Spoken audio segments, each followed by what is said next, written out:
Hi, ഇന്നൊരു variety വ്ളോഗാണ്. എപ്പോഴും ഇങ്ങനെ ക്രാഫ്റ്റിന്റെ വീഡിയോസ് മാത്രം മതിയോ? ഇടയ്ക്ക് കുറച്ച് ചേഞ്ച് ഒക്കെ വേണ്ടേ? പിന്നെ അമ്മ ആദ്യമായിട്ട് ആ ഒരു എക്സ്പ്രഷൻ മൈൻഡ് ഒക്കെ ഉണ്ട്. അത് തികച്ചും യാദൃശ്ചികം ഞാൻ പറയാൻ പറ്റില്ല, തികച്ചും സ്വാഭാവികമാണ്. അപ്പൊ ഇന്ന് ഞാനും അമ്മയും കൂടി ഗുരുവായൂർ വഴി കൊടുങ്ങല്ലൂർ വരെയുള്ള ഒരു തീർത്ഥാടന യാത്ര എന്ന് വേണമെങ്കിൽ പറയാം. എനിക്ക് അധികം വീഡിയോസ് ഒന്നും എടുക്കാൻ പറ്റില്ല. എനിക്ക് ആവുന്നതുപോലെ കുറച്ച് വീഡിയോസ് ഒക്കെ എടുത്തു. ഞങ്ങൾ മാത്രമല്ല, ഞങ്ങളുടെ കൂടെ കുറച്ച് പേരുണ്ട്. ഞങ്ങൾ ട്രാവലറിലായിരുന്നു പോയത്. പിന്നെ അതിൽ കയറി ഉടനെ ഞാൻ ഉറക്കം തുടങ്ങി. അത് വേറെ കാര്യം. പിന്നെ കണ്ണുറന്നത് ഗുരുവായൂരിൽ എത്തിയപ്പോൾ ഗുരുവായൂരിൽ ഒരു 3-3.5 മണിക്കൂർ ക്യൂലൊക്കെ നിന്നിട്ടാണ് ഞങ്ങൾക്ക് ദർശനമൊക്കെ കിട്ടിയത്. അമ്മ അപ്പോൾ കുറേ ആയിട്ട് പറയുന്നുണ്ടായിരുന്നു, കൃഷ്ണനെ വാങ്ങിക്കണം, വാൽക്കണ്ണാടി വാങ്ങിക്കണം, കണി വെക്കണം, അതിന് ഗുരുവായൂർ തന്നെ ഇതൊക്കെ വാങ്ങിക്കാൻ വേണം. അങ്ങനെ അവസാനം അത് തപ്പി നടന്ന് കിട്ടി. അത് കഴിഞ്ഞ് ഞങ്ങൾ നേരെ തിരിച്ച് റൂമിലേക്ക് പോയി. കാരണം ഞങ്ങൾക്ക് പിറ്റേ ദിവസം പുലർച്ചെ തന്നെ 2-2:30 ആകുമ്പോഴേക്കും ഞങ്ങൾക്ക് കൊടുങ്ങല്ലൂർ പോകണമായിരുന്നു. അതുകൊണ്ട് ഭയങ്കര തിരക്കായിരുന്നു. അതുകൊണ്ട് വീഡിയോസ് ഒന്നും എനിക്ക് അതിന്റെ എടുക്കാൻ പറ്റില്ല. കൊടുങ്ങല്ലൂരിലെ കാര്യം പറയുകയാണെങ്കിൽ അതൊരു വല്ലാത്ത എക്സ്പീരിയൻസ് ആയിരുന്നു. എനിക്ക് ഇപ്പോഴും മറ്റേ അതിന്റെ ഒരു ഹാങ് ഓവർ നേരെ വിട്ടിട്ടില്ല.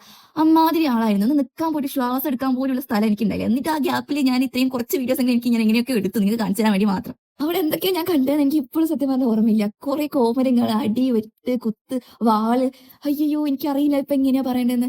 അതുപോലത്തെ ഒരു എക്സ്പീരിയൻസ് ആയിരുന്നു. ഞാൻ ജീവിതത്തിൽ ഇത്ര ആൾക്കാരെ ഞാൻ ഒരുമിച്ച് ഞാൻ കണ്ടിട്ടില്ല. എനിക്ക് ഞാൻ നിന്നൊരു സ്ഥലത്ത് ചുറ്റൊരു വലിയ ഗ്രൗണ്ട് നിറയെ ആൾക്കാർ. എനിക്ക് ശ്വാസം ഞാൻ മര്യാദ കാണുന്നുണ്ടായില്ല. ഞാൻ കുറെ ആൾക്കാരുടെ ഇടയ്ക്ക് എങ്ങനെയൊക്കെയോ നിന്നു. അതിന്റെ എടുക്കാൻ കുറെ വീഡിയോസ് ഒക്കെ ഇട്ട് ശരിക്കും ഞാൻ കണ്ടിട്ട് ഞാൻ കുറെ പേടിച്ചിരുന്നു. കുറെ കോഴിനൊക്കെ ഇറക്കുന്നുണ്ടായിരുന്നു. എനിക്കൊന്നും അതിന് കാവതുണ്ട്, അതെ കാവതുണ്ടാണ് പോയിരുന്നത്.